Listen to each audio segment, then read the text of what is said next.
Pozdravljeni, moji dragi prijatelji, predvsem naročniki slovenskega programa, oziroma bolj kot ne goljufi Slovenija in goljufi v Sloveniji. Tudi pozdravljeni vsi goljufi, verjetno bo tole pogledal tudi kak Mitja, Anček, Maja, Zakotnik in še kdo drug. Pa dajmo se najprej pomeniti, zakaj in v bistvu, zakaj ste se znašli tukaj, tisti, ki ste se znašli tukaj, in pa kaj je poanta te strani goljufi Slovenija.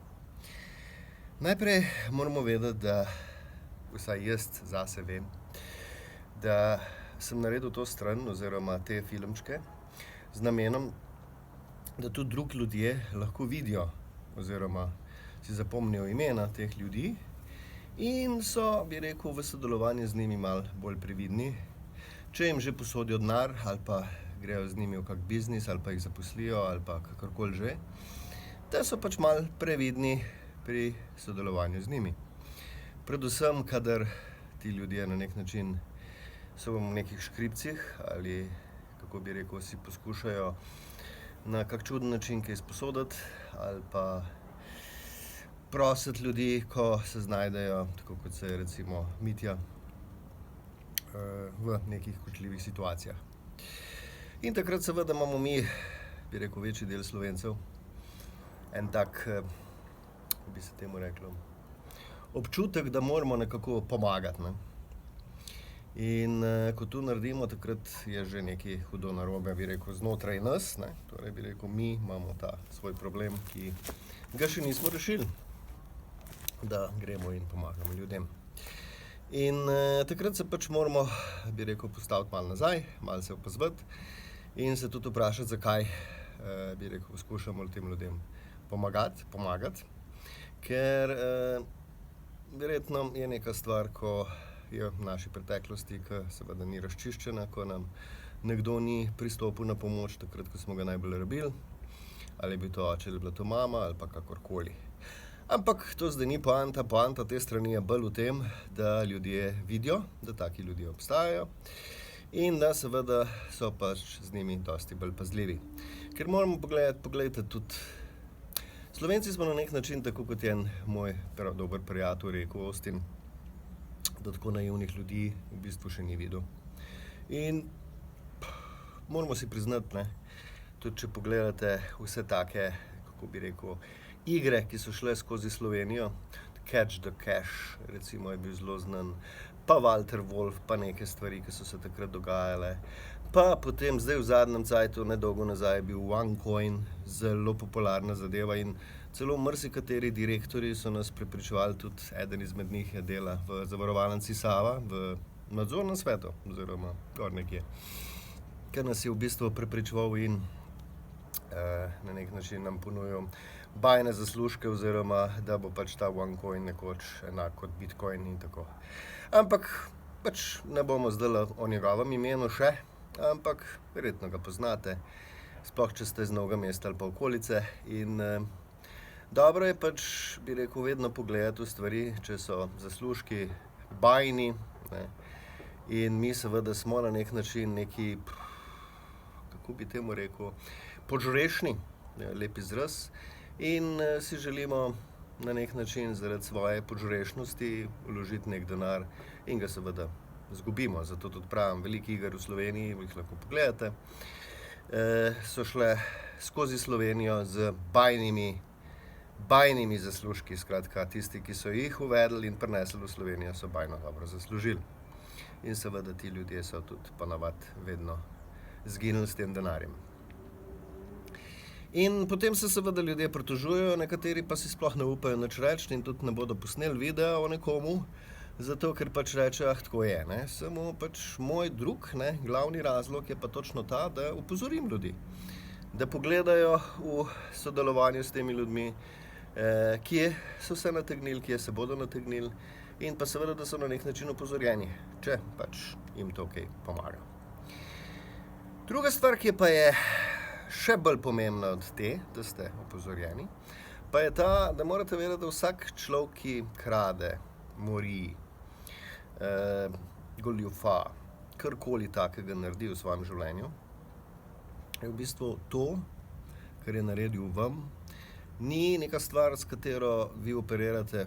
Mi pa ponavadi operiramo, kot da smo jezni nanj in mu zamerimo in tako naprej. Jaz nimam nobene zamere proti tem goljufom. Jaz vem, da je to, kar so naredili, del njihovega življenja in da to počnejo in bodo še vedno počeli, dokler ne bodo razčistili z stvarmi svoje preteklosti. In sicer ponavadi goljufati začnemo takrat, ko poskušamo nekaj doseči kot majhni otroci in nam ne gre skozi in potem pač vidimo pri drugih ali pa bi rekel, menimo, da je najboljše, če pač poskušamo narediti na ta način, da dejansko na nek način nataknemo neke vrste masko nase in ljudi prepeljemo, kot mi pravimo, žejne preko vode. To je recimo en tak dober način goljufije. In seveda ti ljudje niso, bi rekel, ne delajo nič drugega, kot to, kar so se naučili v otroštvu, da deluje. Zdaj zadeva, ki jo pa pač moramo mi razumeti kot ogulfanci, če temu tako rečem lahko, ali pa okradenci, je, da je to na nek način njihov klic na pomoč. Torej, moramo dojeti, da dejansko skozi to goljufijo, če se mi seveda oddaljimo, oziroma nehamo družiti z njimi in oni seveda z nami, nismo nič naredili. Ker bi rekel, na naše mesto pride nekdo drug, ki ga zopet odgolfajo in tako naprej se stvar ponavlja do njihove smrti. Druga, ki pa pač, kaj pa lahko naredimo, ali pa druga stvar, ki pa lahko jo naredimo, je, da tako kot sem jaz, posnel video o določenih ljudeh iz svojega življenja, lahko tudi vi posnamete video oziroma poveste svojim prijateljem, znancem, kolegom, kakorkoli že, na nek način, da ti vaši, recimo temu, goljufi ali kakorkoli, da dejansko postopoma počasi dojamejo, da dejansko bodo morali nekaj narediti. Ker vi morate vedeti, da ko enega prijatelja nategneš, pa drugega, pa tretjega, pa četrtega, vedno več jih je in počasi jih zmanjka.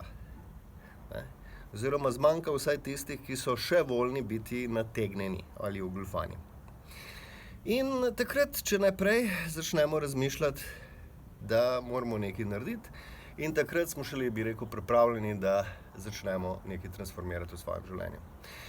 Zelo dober primer tega, kar je zelo primerljivo, je recimo pri alkoholikih. Zagotovo poznate koga. Alkoholik je ista stvar. Na nek način pride domov, recimo pretepe ima ženo svojo ali pa partnerko, pretepe svoje otroke. In potem, ko se pač strezni in ko vidi, kaj je naredil, mu je žal, se opraviči in tako naprej. In seveda mi kot naivni, ker pač smo nekaj takega verjetno že imeli zopet v svojem življenju v preteklosti, nasedemo, sprejmemo njegovo opravičilo in zadeva se zopet ponovi čez nekaj časa. Seveda odvisno je tudi od tega, kako smo pretepeni. Če smo vsi polomljeni, pa smo mogoče mesec, 2 dni, pa 2 v bolnici, potem mogoče to malo dlje traja, mogoče je ta žalovanje malo daljše, sicer pa je to normalno, bi rekel, stvar, ki se ponavlja.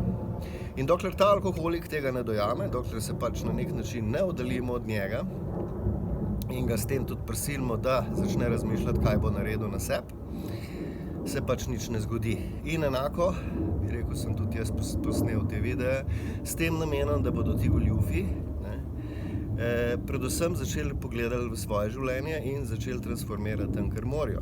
Torej, transformacija se pa lahko dogaja tako, da seveda poiščejo dogodke v svoji preteklosti, torej v otroštvu, ponavadi so to povezani z njihovimi starši in jih seveda, bi rekel, sprejmejo, da so se zgodili, karkoli se je že zgodilo, in prenehajo obsojati te svoje starše, tudi če so mrtvi, in seveda poiščejo pot iz tega, tudi s tem, da se, bi rekel, vsem ogoljufancem, ki so jih ogoljufali, opravičijo, ampak ne samo opravičijo, ampak prevzamejo odgovornost in seveda te ogoljufance tudi pokličejo, z njimi skomunicirajo in ne samo, da prevzamejo odgovornost, tudi rešijo te stvari, ki, bi rekel, so med njimi. Torej, bi rekel, če so od nekoga vzeli denar, ga tudi vrnejo, prevzamejo odgovornost ali pa karkoli drugega, kar so pač naredili.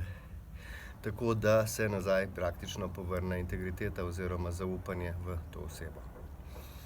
To je to, kar se moje, bi rekel, da boste vedeli, zakaj so goljufi Slovenije. In seveda vas tlele skozi, tisti, ki pač gledate, tudi povabim, da posnamete tudi vi kak video ali pa, bi rekel, mogoče pošljete kakšna imena, o katerih lahko spregovorim. Bi rekel, vsak goljuf, ki ga boste tukaj zaznali na moji strani oziroma na mojih videih, je mene osebno ogoljufal ali nekoga, ki je blizu mene na tak ali drugačen način. In seveda so to resne zgodbe, tudi večji del jih je končalo na sodišču, tako da jih lahko vsekakor, bi rekel, pogledate tudi glede na sodne postopke in so, bi rekel, tudi zavedeni v drugačnih kontekstih in jih lahko preverite, skratka, niso neke izmišljene zadeve. In tudi ne na tem bazi rekla kazala. Tako da pač veste, želim vam lep dan, čim manj goljufov v vašem življenju in pa veliko ljubezni. Ljubim vas. Bog, Franci.